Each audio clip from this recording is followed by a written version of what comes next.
Hola, ¿qué tal amigos del Economista? Sean bienvenidos y bienvenidas a una entrevista más con nosotros. El día de hoy nos acompaña un gran invitado. Él es el doctor Jesús Jiménez Román, quien es médico egresado de la UNAM, especialista en oftalmología, subespecialista en glaucoma por la Asociación para Evitar la Ceguera en México, presidente de la Asociación Mexicana de Oftalmología durante el 2022 y miembro del board de la Asociación Mundial del Glaucoma. ¿Cómo está, doctor? Es un gusto que con este currículum nos acompañe el día de hoy. ¿Qué tal? Muchas gracias, mucho gusto. No, al contrario.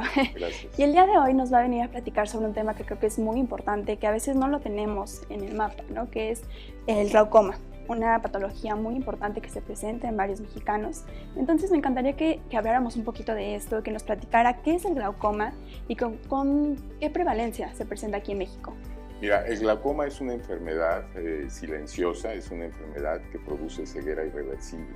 Okay. Se conoce como una neuropatía óptica que va a llegar a provocar un daño gradual y progresivo en la cabeza del nervio óptico, y esto va a provocar en consecuencia una pérdida también gradual y progresiva del campo visual. ¿De acuerdo? Hay veces que las personas relacionan al glaucoma como una enfermedad de la presión intraocular. Okay. Y no siempre es así. Hay pacientes que tienen presiones intraoculares normales y tienen glaucoma. Lo importante, el eje de la enfermedad está precisamente en el daño al nervio. Ok, y por ejemplo, en ese sentido, ¿cuáles son los factores de riesgo principales de esta patología? Eso es muy importante porque la mayor parte de las veces uno busca una causalidad, es decir, una causa, por qué se produce esta enfermedad. En este caso no hay una causa, hay factores de riesgo, como bien lo acabas de mencionar. ¿Cuáles son los factores de riesgo mayormente relacionados con esta enfermedad? Es una presión intraocular elevada, es antecedentes familiares de glaucoma, edad mayor de 40 años, pero sobre todo se va incrementando la prevalencia cuando la persona va avanzando en edad. A los 60 años la prevalencia es más alta y a los 80 es más alta. Es decir, vamos a encontrar más glaucomas conforme avanzamos en edad. La prevalencia, me preguntabas hace un momento, es de un 4% en nuestra población. Esto quiere decir que más o menos serán como unos 4 millones de personas en nuestro país que padecen la enfermedad, y el 75% de ellos no lo saben. Ok, y creo que es una cantidad muy importante la que menciona, doctor. Y por ejemplo, ¿hay alguna prevalencia mayor en hombres o mujeres o algún tipo de hereditario también? Sí, mira, la prevalencia entre hombres y mujeres es muy similar. Tanto hombres como mujeres pueden tener esta enfermedad sin mucha diferencia.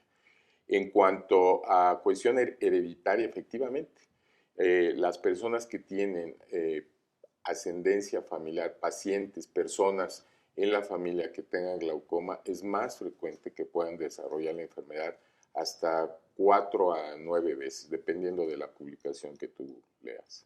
Ok, y por ejemplo, no sé, si queremos saber si tenemos glaucoma, ¿cómo podemos detectarlo? ¿No hay algún tipo de estudios o exámenes que nos digan, tú tienes glaucoma o tienes esta prevalencia? Sí, mira, lo más importante es acudir al oftalmólogo, Claro. sobre todo cuando tengas algunos de estos factores de riesgo que acabamos de mencionar: edad mayor de 60 años, antecedentes familiares de glaucoma, si han encontrado alguna vez la presión intraocular elevada. Es importante que acudan con el oftalmólogo. Y ya el oftalmólogo evalúa varios elementos, varios aspectos, como es la presión intraocular, pero como te dije, sobre todo el nervio óptico. El nervio óptico es el factor más importante en la evaluación del paciente con glaucoma. Cuando el médico oftalmólogo ve que hay sospecha por la apariencia del nervio óptico o los factores de riesgo que hay son varios, se hacen estudios específicos para profundizar en el estudio de la enfermedad. Campos visuales, estudios de nervio óptico muy especializados, y con esto podemos confirmar o descartar el diagnóstico de glaucoma. Aquí hay un aspecto sumamente interesante.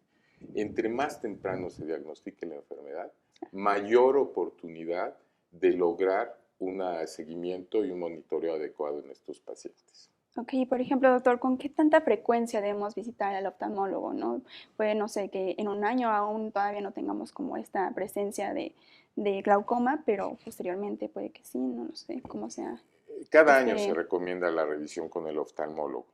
E insisto, sobre todo en aquellos pacientes, particularmente en este tema de glaucoma, sobre todo en aquellos pacientes que tienen factores de riesgo. Si no hay esos factores de riesgo, de todos modos es recomendable acudir al oftalmólogo por lo menos una vez al año. Porque hay otras patologías en esa edad, en ese grupo etario, en donde también pueden uno descubrir oportunamente la enfermedad. Hay que recordar que esta enfermedad, y perdón que siga hablando, pero esta enfermedad es una enfermedad silenciosa, no causa síntomas. El glaucoma, estoy hablando de glaucoma, sí. Claro. No causa síntomas y eso hace que los pacientes se confíen y no acudan al oftalmólogo. Sucede que el campo visual se va cerrando gradualmente. Entonces la visión central... Es algo que se detecte, ¿no? De un día al otro. Además de que no se detecta de un día al otro, como no afecta la visión central, el paciente no se da cuenta. Como no hay dolor, el paciente no se da cuenta. Entonces es muy importante que acudamos al oftalmólogo por lo menos una vez al año. Sobre todo a los niños aquí, y me voy a meter quizá en otro punto, pero creo que es importante. Adelante. Un niño que va a ir a la escuela, es importante que vaya al oftalmólogo. Porque el problema es que después de que están en la escuela, el niño sufre porque no está viendo bien. Entonces, antes de empezar el ciclo escolar o el preescolar, tienen que ir al oftalmólogo porque esto va a ayudar a ese niño, si es que necesita lentes, a mejorar y a integrarse adecuadamente dentro de su comunidad y aprender, a desarrollar las redes neurales. Bueno, ya me sale un poquito de eso, pero... No, pero es muy importante, ¿no? Que desde pequeños veamos como este tipo de, a veces, no sé, la visión es algo que se deja un poco de lado, pero que también es muy importante en la calidad de vida. Sí. Y que creo que en este sentido también me encantaría preguntarle, ¿qué tanto impacta el glaucoma en la calidad de vida de las personas? Muchísimo. ¿No? Imagínate tú, esto es algo que estábamos platicando, imagínate tú que una persona le dicen, tiene glaucoma, no siente nada, estoy viendo bien, no tengo dolor, ¿cómo que tengo glaucoma? Primero no te creen, tienes que estar muy bien documentado para decirle al paciente, sabes que tienes glaucoma, y por esto, y por estas razones, ¿no? Eso es lo primero. Después, pues es un impacto. He tenido pacientes que llegan al consultorio y me dicen, como en una segunda opinión, y me preguntan, no, fíjense que me dijeron que tengo glaucoma, estoy muy nerviosa, siento que esto va a causar un problema muy importante en mi vida, me siento muy mal. Pues hay veces que hay pacientes que me dicen que yo si tengo glaucoma, si usted me confirma que tengo glaucoma, no sé qué voy a hacer. Entonces hay que ser muy claro en ese sentido. El glaucoma es una enfermedad seria, importante, que causa un deterioro gradual y progresivo de la visión, pero que si se detecta oportunamente, el paciente puede tener una vida completamente normal. Lo importante son dos cosas desde mi punto de vista: el diagnóstico oportuno, el tratamiento adecuado y el monitoreo. Si ese paciente acude oportunamente y se diagnostica glaucoma, puede tener una vida completamente normal. ¿De acuerdo? Ahora, hay pacientes que tienen daño muy importante, que están limitados visualmente, que están discapacitados visualmente. Esos pacientes, pues, son los que mayor repercusión psicológica, social y productiva tienen en su vida. Sus familias también se ven afectadas. Entonces, aquí es muy importante tener una consejería desde el punto de vista psicológico, no solo para el paciente, sino también para la familia, porque es una enfermedad desgastante, al igual que otras que involucran a todo el núcleo familiar. Que creo que es importante, porque si algún miembro de la familia lo tiene, probablemente las siguientes generaciones la tengan, ¿no? Por supuesto, eso hay que insistir en que todos los familiares de personas directamente que tengan glaucoma, de personas de ascendencia directa, sí tienen que acudir con el oftalmólogo. Ok, excelente, doctor. Y para cerrar un poquito esta conversación, que creo que podríamos hablar muchísimo más, me encantaría que le diera un mensaje final a nuestra audiencia, sobre todo en el marco del mes mundial precisamente para no celebrar, para conmemorar esta patología. Entonces, me encantaría que le diera algún mensaje a la audiencia sobre esto.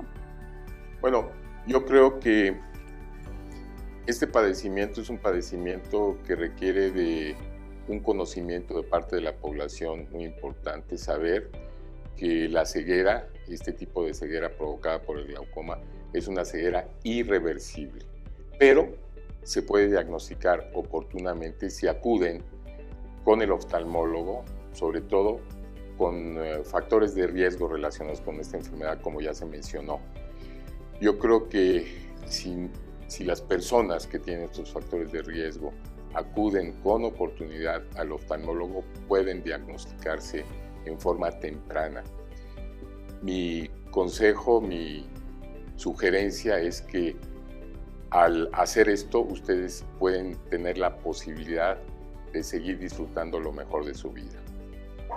Ok, muchísimas gracias, doctor Jesús, por estar aquí con nosotros, por hablarnos sobre esta patología tan importante. Solamente también invitamos a nuestra audiencia a checarse y hacer estos chequeos constantes cada año, como usted lo menciona. Entonces, muchísimas gracias por acompañarnos el día de hoy y nos vemos en una próxima entrevista. Hasta luego.